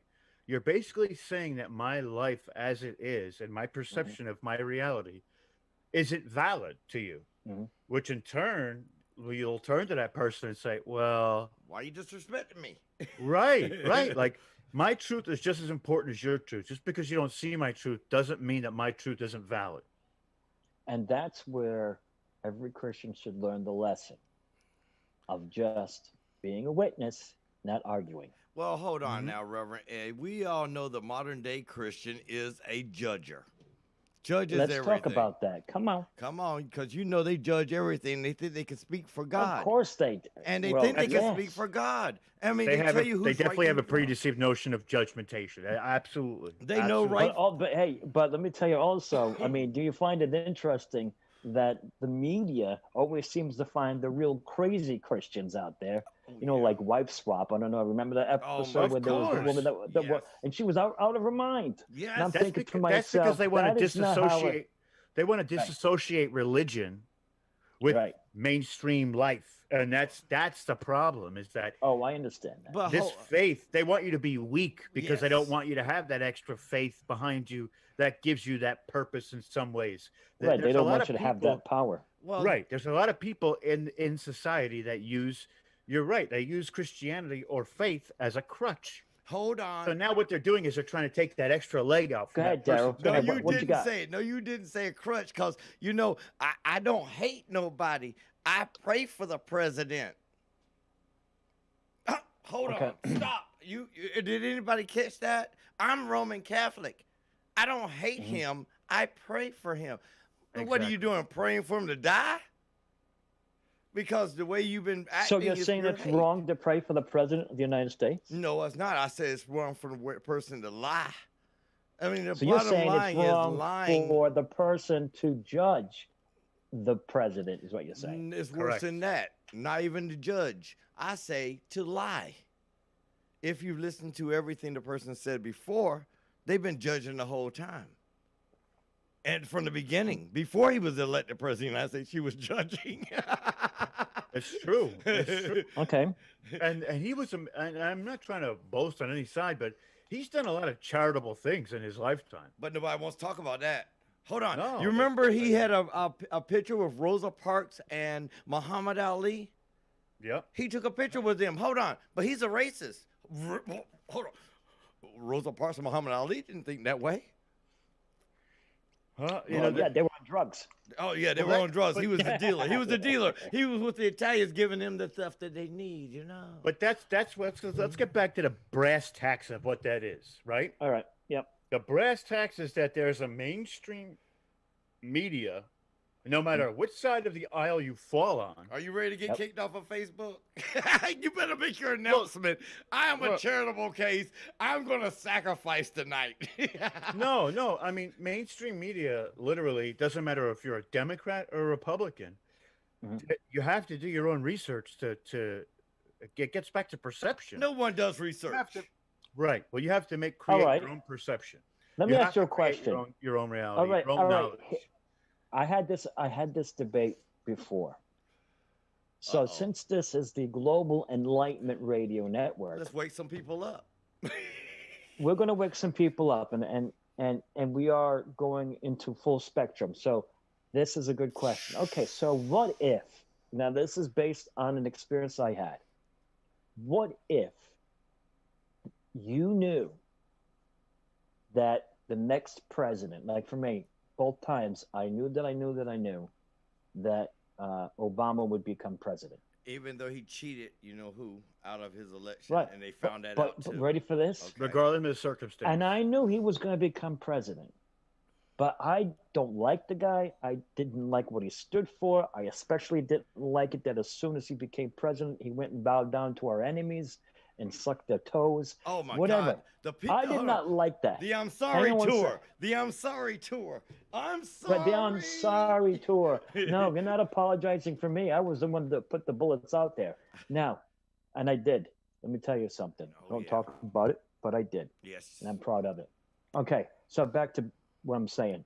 So there was another candidate that was my conscience.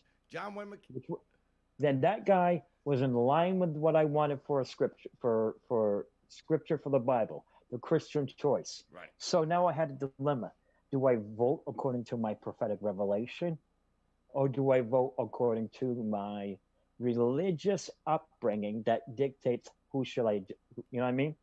What would you do? Well, you couldn't vote for Obama because he's a Muslim. For a religious upbringing. Christians and Muslims have been fighting for decades. But here's what I did. What would you do? If you knew you were going to get in trouble for voting for him because he was, everything against Christianity, and you didn't vote your conscience, but I knew. So how would you do it? I'll flip a coin. The coin? Oh, wow. The whole fate of the nation depend on the flip of a coin. Well, God's in control of that. So yeah, God's in control. You got a 50-50 split, and God can take that coin and put it in the right position. Or here's what you can do. I would vote for my person that I choose regardless. I mean, the difference today and then is hate. Hate. Yeah. I mean, there's a woman that said, I wish he would burn up. I did. I voted for Obama twice because I knew he was going to become president. And I got in trouble for that because I didn't vote my conscience. But I'm like, well, I already knew who was going to be the president, so I might as well just go ahead and vote for him. Yeah, you might as well just ride the train. Because I believed that God told me he was going to become president. So what on the surface would be the religious choice may not necessarily be what the creator's choice would be. Right. It's called destiny. God controls it. You just ride the train and sit your butt back and have a drink. Well, here's the other part about it, right? Like, here we go. Here's another part to this whole thing. All right. Whatever the case may be in the political realm, that's superficial. None of us are in control of it. Well, that's just it. It's superficial. You still need to live your life the way you've been living it, preaching love, happiness, solidarity with other men and women, and helping people along the way. So regardless of whoever is out there controlling the spheres, and granted, it may make it more difficult, it may make it less difficult. navigate your waters and help those people anyway. It's gonna. It's just about finding that block and bum rushing through it. It's gonna make it difficult to navigate the waters, regardless in the end, because you're gonna step on somebody's toes in this industry. Only if you see it that way. But you're going to. You're your own worst enemy. But I understand what you're saying, but it's only if you see it that way. Oh. If you're intelligent enough to navigate those waters, you'll find a way to do it regardless of which way it is. I can't compromise with a Biden fan. It's hard to compromise. I mean, what can I say about him? He was a racist back in the 70s and the early, all the way up to the 80s. Clarence Thomas, Well, hold on. Let me go through the history real quick. No, you don't have to go through the history because that's not important. That's not important. Because Clarence Thomas is going to be the deciding vote, and I've already seen this when it comes to this election. Sure. But here's what I'm telling you. And Biden has said he didn't want Clarence Thomas to be on the Supreme Court at all. And his own words were, "I don't want that nigger there." Right. But you're focusing but he's not racist. Hold on. You're focusing on the specific again. What if your job spiritually is to grab this person that you say you can't get with and change their mind? You have to be understanding of their situation to do that. Well, hold on. I'm not saying that they're right or wrong. I can't kiss ass. That's not the olden way. Nobody's saying for you to do that, but maybe you have to educate. Are you saying that I'm a butt kisser? Oh, no. God is definitely not a butt kisser. Is Aries a butt kisser? All right. Tell the truth. Because I was about to. Right? Because my boys would be laughing at you. Hold on. I might have some angels coming through. I might have to get my staff out. But what I'm saying is that, like I said, the politics is superficial. The politics is superficial. What you have to do is you have to connect with anybody and everybody on a spiritual level. Okay. On a level of the soul. Because everybody, regardless of who they believe or voted for, is important. But guess what? Sense of humor is a tool for me. Yes, I use a sense of humor. I need my and staff. People have said, you know what? For angels. Because you make me laugh, I listen to you. Okay, there you go. But that's just it. We want to touch as many people as we can to help them, regardless of what politics dictates. Because politics is only a facet of life. It's not all of life. Oh yeah, because that's the problem is that these ideologies are so enveloping on every level that we forgot how to be human beings, and humanity comes first. Well, then you got thugs out there stabbing people out there during the mega march. That's the dark side. That's the dark. There are some that will fall victim to the dark. We have to help those who are reaching for the light. And you know something? You're right about that, but guess what? Sometimes it's hard to see the light when you got a war ahead of you. And I mean, this is a full uphill battle for anyone, especially Donald Trump right now, to prove it. Even though he's proven it with the machine itself, but I mean, he's proven it with the nation that the machine came from, Venezuela, Germany, socialist nation. I saw him elected as president. So when I woke up and saw Biden had won, I was like, okay, now do I doubt the vision that I had, or do I just stand in what I saw? Well, here's the thing. It goes with this saying, what doesn't come out in the wash will come out in the rinse.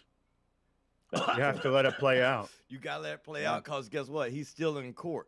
And like I said again, Clarence Thomas is the senior judge? Oh, he gets to He's make the senior judge.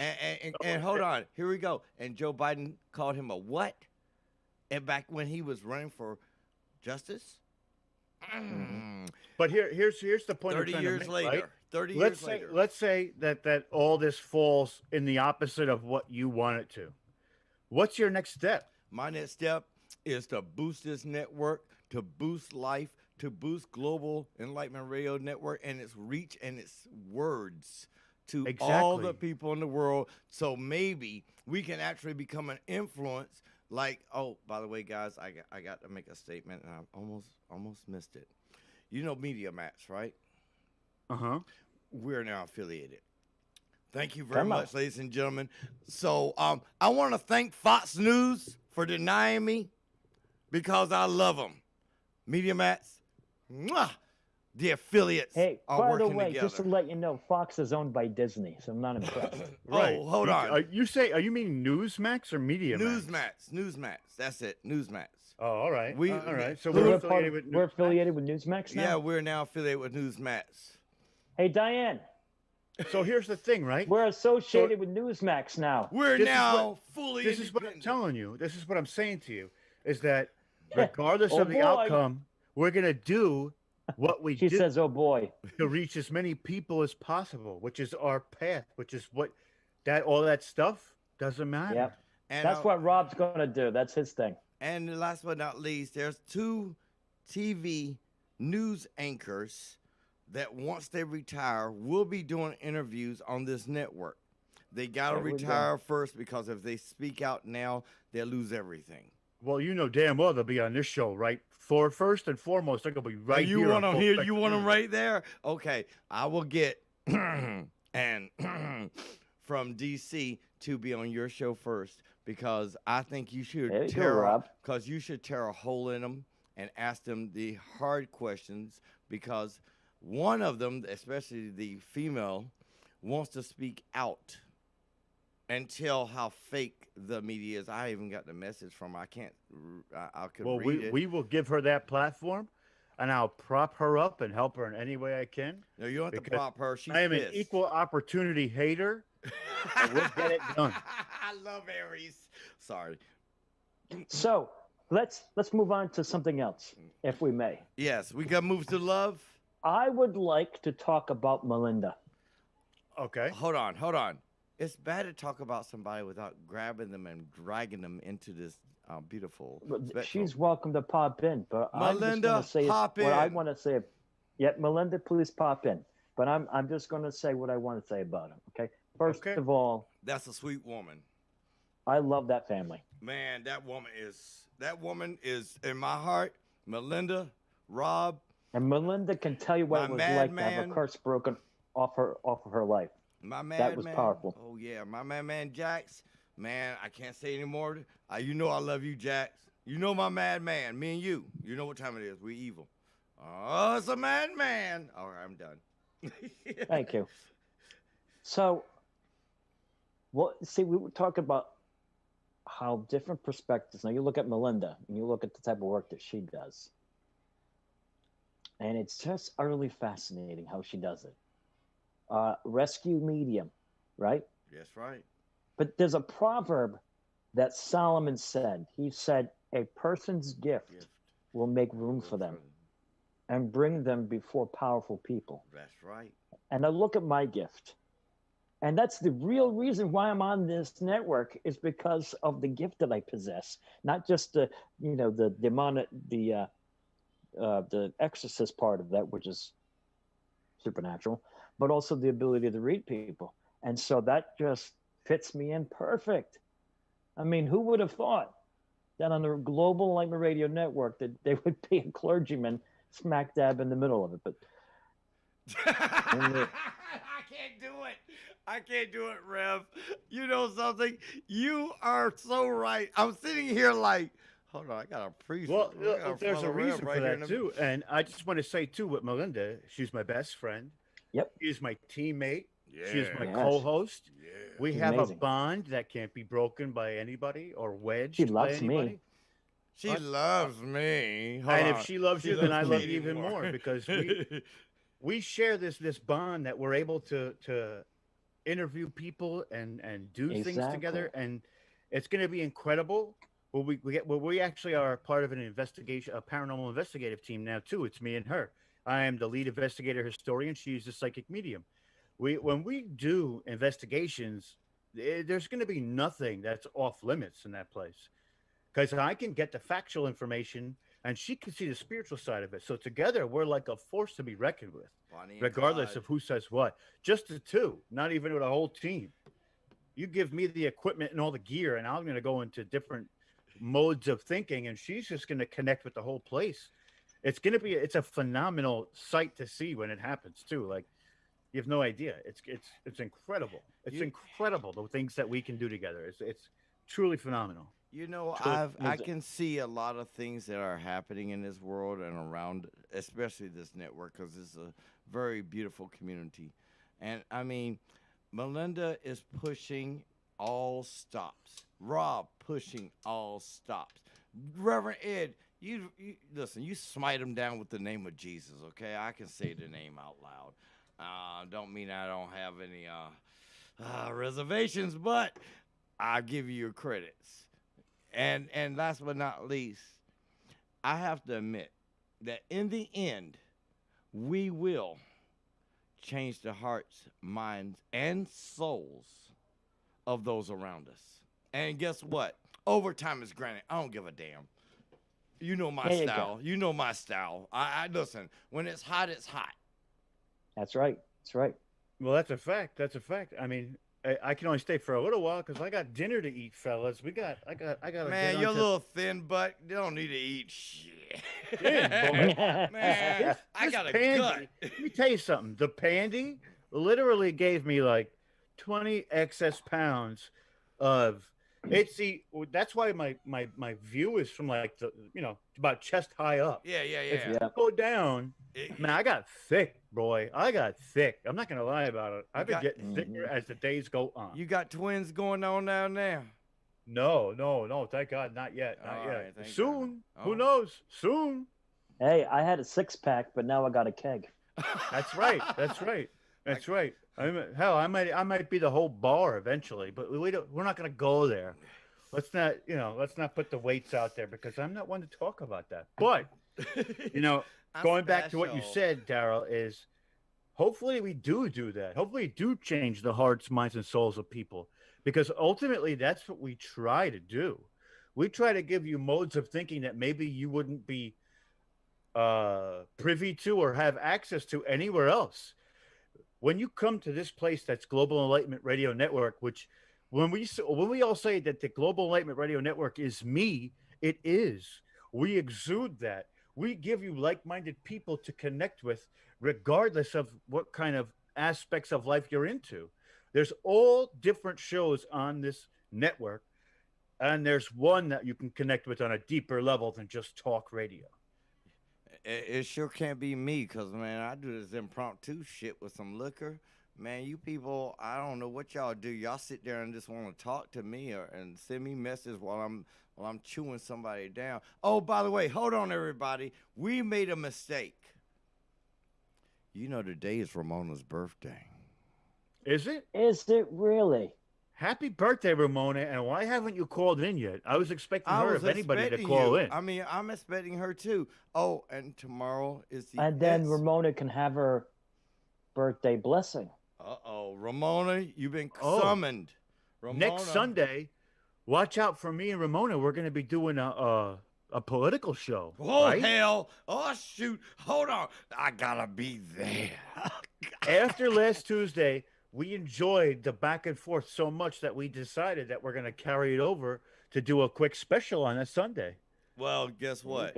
After the way I was, and I'm sorry, I was a little belligerent.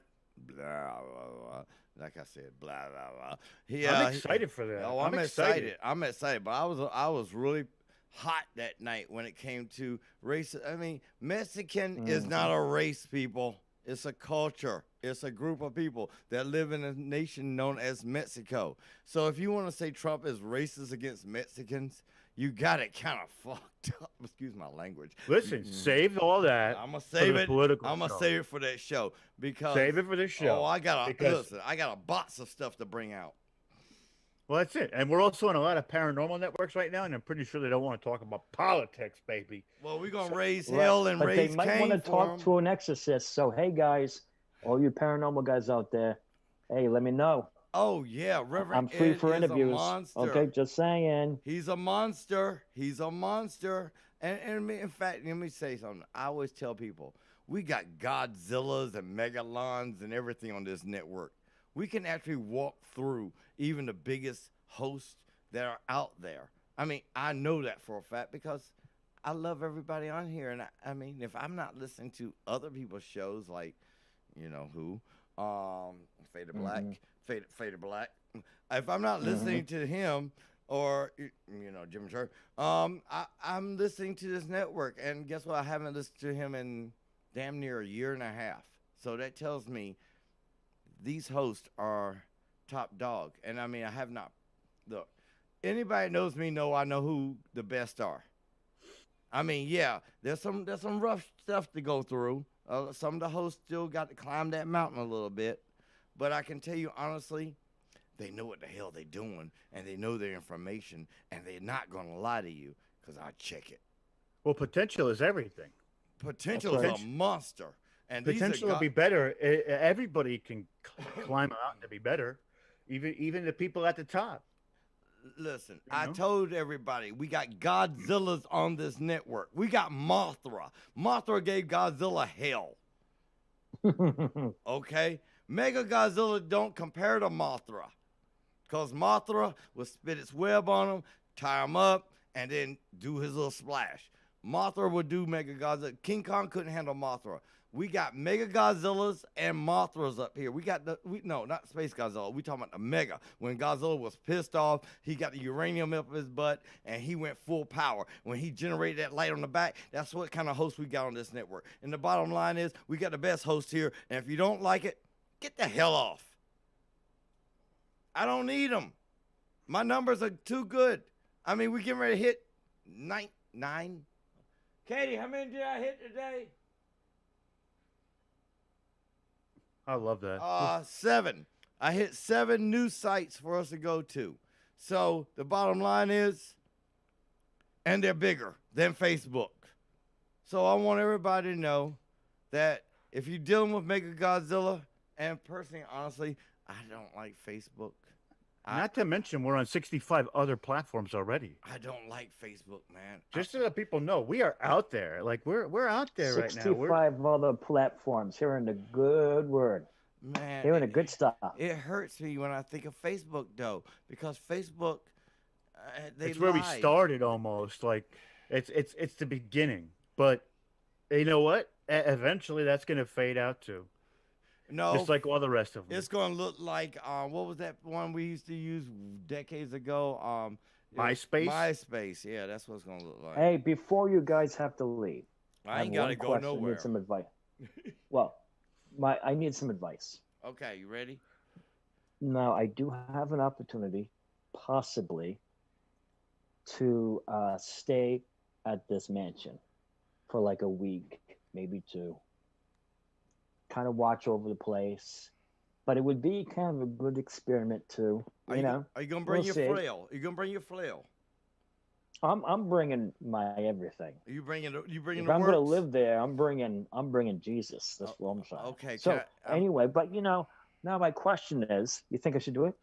You know something? I'm gonna say it, Rev. I'm gonna say it right now. I'm gonna say it honestly from my point of view. Yeah. I have no doubts in what you do and who you serve. See how I said it? Now, if you are there, you're there to evict everything. Not just good, everything. It's all got to go back to where it belongs. I mean, and that's one thing I don't like about some people that go in and say, I'm doing exorcism. No, when you're doing exorcism, you clean the whole damn floors, house, cellar, walls, everything else. Said. And that's the problem. They want to bring in their spirits that they brought from other locations and reawaken something that's been injured, that's been hiding. But God doesn't injure. God exterminates. I love the way God does it. Here's my take on that. I think please. If there's a lot of opportunities that you don't take, there's always that regret. So take the opportunities that are afforded to you. Live life in the fast lane and take chances. Run through it like a train. Put the truck in full speed. Dump some concrete in the back. How many more times are you going to be able to say to somebody, I was given this opportunity to go to a mansion. I lived for a while. How many times does that come up in your life that you would think, okay, you know that's what I'm saying. I have an opportunity. So go for it, man. So go for it. Why not? Yeah, don't deny yourself. But guess what? Remember, you're going there under the guidance and the power of that creator that made you. Amen.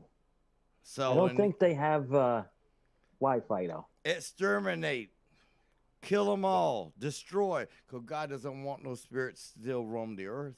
Because guess why? That's why he made human.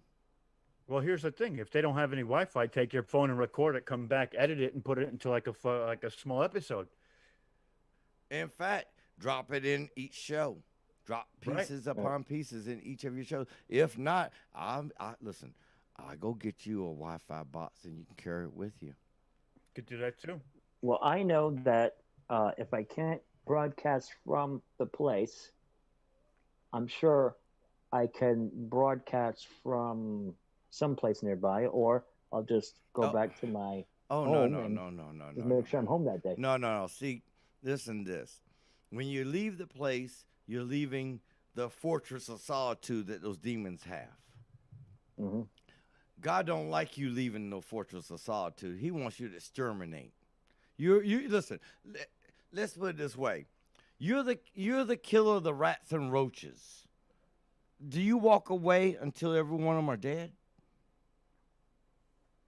No, I got to make sure it's done. You got to make sure Exactly God's right. job is done.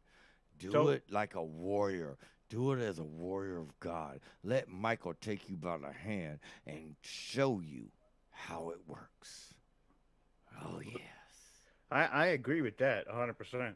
100%.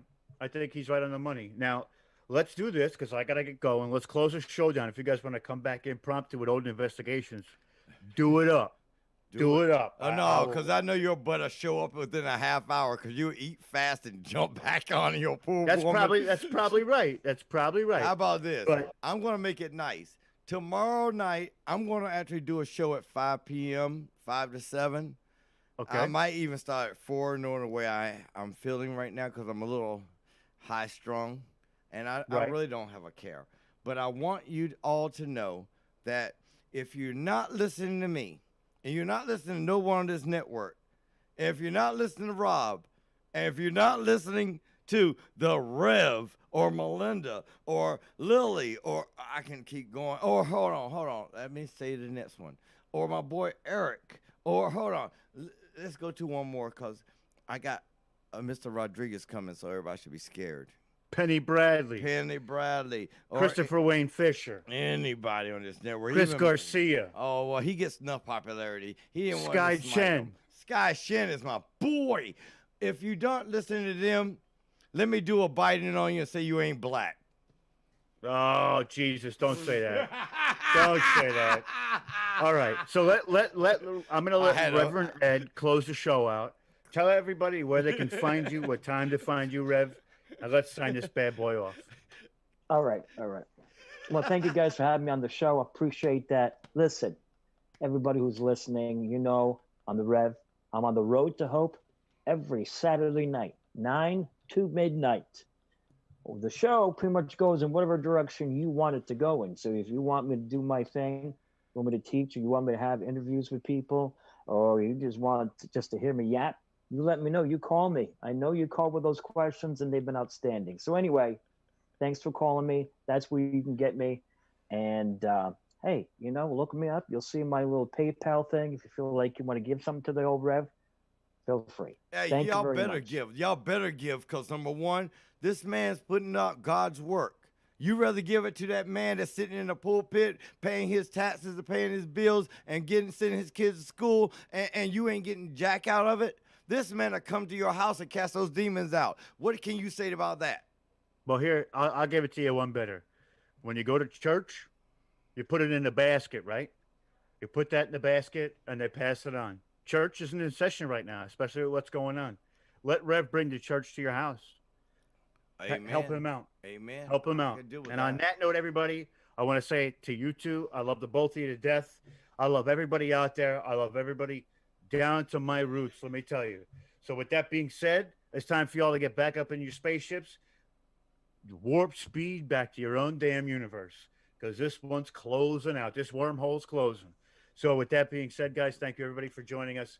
I want to give a big shout out to Reverend Ed. Thank you, man. It was an honor to always have you on, Daryl. My privilege. Have you on as well.